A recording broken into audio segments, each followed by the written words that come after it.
امام حسین علیہ السلام نے انتہائی شدید اور دلیرانہ جنگ کی، اور جب آپ کا پورا بدن مبارک زخموں سے چور چور ہو گیا اور جنگ کرتے کرتے تھک کر ایک جگہ کھڑے ہو گئے تاکہ ذرا آرام کر لیں، اسی حالت میں ایک پتھر آیا اور آپ کی پیشانی مبارک پر جا لگا۔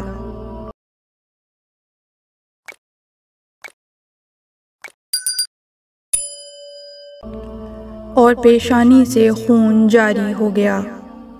آپ کا جسم مبارک ملعون تیر اندازوں کے چاروں طرف سے تیر چلانے کی وجہ سے تیروں میں چھپ گیا تھا، یہاں تک کہ زہر میں بجھایا ہوا ایک تیر سہ شعبہ آیا اور آپ کے قلب مطہر میں در آیا۔ امام عالی مقام نے سوئے آسمان نگاہ کی اور فرمایا، بار الہ گواہ رہنا، یہ لوگ اس کو قتل کر رہے ہیں کہ روئے زمین پر جس کے علاوہ کوئی فرزند رسول نہیں ہے۔ اس کے بعد آپ نے قلب مطہر میں لگے تیر کو پکڑا اور اپنی پشت کی جانب سے کھینچ کر باہر نکالا۔ تیر نکلتے ہی آپ کے سینے سے خون پر نالے کی طرح جاری ہو گیا۔ آپ نے دست مبارک کو زخم پر رکھا، جب خون سے بھر گیا تو آسمان کی جانب پھینک دیا۔ اس خون کا ایک قطرہ بھی زمین کی طرف واپس نہیں پلٹا۔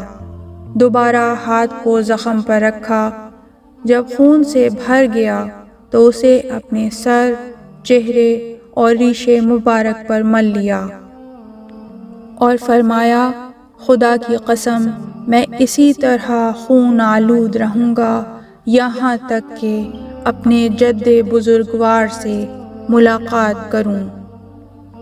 روز عاشور کا کافی وقت گزر چکا تھا۔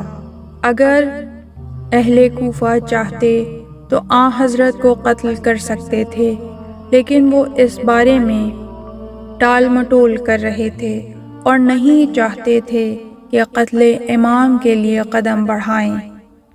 ایک گروہ چاہتا تھا کہ دوسرا گروہ اس کام کو ختم کرے۔ اسی اثنا میں شمر اپنے سپاہیوں کے درمیان چلایا، کیوں کھڑے ہوئے ہو؟ اس بارے میں کس چیز کا انتظار کر رہے ہو؟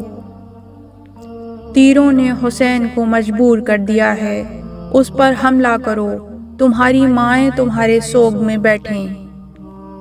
اس حکم کے بعد ظالموں نے ہر طرف سے حملہ کر دیا اور تلواروں نے آپ کو زمین گیر کر دیا۔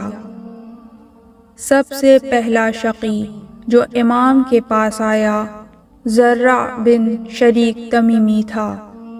اس نے آپ کے بائیں بازو پر ضربت لگائی۔ عمرو بن طلحہ جعفی نے بھی پیچھے سے شانے پر ایک زوردار ضربت لگائی۔ سنان ابن انس ملعون نے بھی آپ کے گلوئے مبارک پر ایک تیر مارا۔ صالح بن وہب نے بھی امام کے پہلو پر ایک نیزہ مارا۔ ان زخموں اور ضربتوں کی تاب نہ لا کر آپ گھوڑے سے زمین پر آئے، اٹھے اور بیٹھے، تیر کو گلے سے باہر نکالا اور دونوں ہتھیلیوں کو ملا کر گلے کے نیچے لگایا۔ جب ہتھیلیاں خون سے بھر جاتیں تو اپنے سر و ریش پر ملتے اور فرماتے، میں خدا کے حضور اسی حالت میں جاؤں گا، اس حالت میں کہ میرا حق غصب کیا گیا ہے۔ اس وقت دشمن آپ کے ارد گرد سے منتشر ہو گئے۔ اسی حالت میں آپ کبھی منہ کے بل زمین پر گر پڑتے اور کبھی اٹھ جاتے۔ اسی اثنا میں سنان بن انس ملعون آپ کے قریب آیا اور ایک ایسا نیزہ مارا کہ آپ زمین پر گر پڑے۔ اس ملعون نے خولی سے کہا، ان کا سر تن سے جدا کر لے۔ خولی نے یہ ظلم ڈھانا چاہا، مگر اس کا بدن لرز اٹھا۔ سنان ملعون نے اس سے کہا، خدا تیرے بازوؤں کو کمزور اور تیرے ہاتھوں کو بدن سے جدا کرے۔ وہ یہ کہہ کر گھوڑے سے اترا۔ امام حسین علیہ السلام نے اپنا بایاں رخسار مٹی پر رکھا۔ دشمنان خدا سنان بن انس، شمر بن ذوالجوشن اور بہت سے دوسرے شامی افراد آگے بڑھے اور امام حسین علیہ السلام کے سرہانے کھڑے ہو گئے اور ایک دوسرے سے کہنے لگے، کس چیز کا انتظار کر رہے ہو؟ حسین کا کام تمام کر دو۔ اسی وقت سنان ابن انس کہ اس پر خدا کی لعنت ہو گھوڑے سے اترا، امام حسین علیہ السلام کی ریش مبارک کو پکڑا اور آپ کے گلوئے مبارک پر تلوار مارتا جاتا اور یہ کہتا جاتا، خدا کی قسم میں تیرے سر کو تن سے جدا کروں گا، جبکہ میں جانتا ہوں کہ تو رسول خدا کا فرزند اور ماں باپ کی طرف سے انسانوں میں سب سے بافضیلت اور برتر ہے۔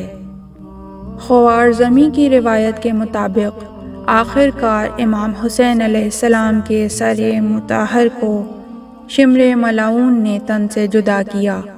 خوارزمی کا بیان ہے کہ شمر اور سنان حسین علیہ السلام کے قریب آئے اس حالت میں کہ امام علی مقام کی چند سانسیں بچی تھیں اور پیاس کی شدت سے اپنی سوکھی زبان کو دہنے مبارک پر پھرا رہے تھے۔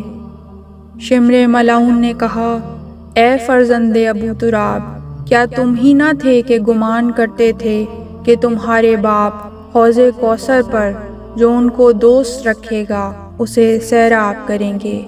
پس ذرا صبر کرو تاکہ ان کے ہاتھ سے پانی پیو۔ اسی وقت سنان ملعون سے کہا، ان کے سر کو پشت سے جدا کر۔